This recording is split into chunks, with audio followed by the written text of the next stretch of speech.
छत्तीसगढ़ में voter list के special intensive revision यानी कि एसआईआर प्रोग्राम के तहत राज्य चुनाव आयोग ने ड्राफ्ट वोटर लिस्ट जारी कर दी है। सर्वे के बाद वोटर लिस्ट से 27,34,817 वोटर्स के नाम काट दिए गए हैं। एसआईआर के मुताबिक 6,42,234 मतदाताओं की मौत हो चुकी है। 19,13,540 मतदाता शिफ्टेड या फिर एब्सेंट पाए गए। 1,79,043 मतदाता ऐसे मिले जो एक से अधिक स्थानों पर मतदाता सूची में दर्ज थे। इन्हीं के नाम काटे गए हैं। इलेक्शन कमीशन की वेबसाइट पर आप ये ड्राफ्ट लिस्ट देख सकते हैं।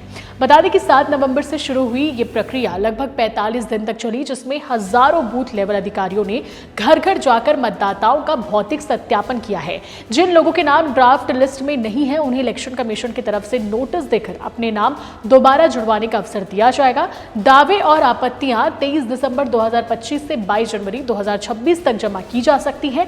अंतिम वोटर लिस्ट 21 फरवरी 2026 को पब्लिश की जाएगी। ऐसे ही इंफॉर्मेटिव न्यूज के लिए हमारे चैनल सीजी भास्कर को सब्सक्राइब और फॉलो करना ना भूलें।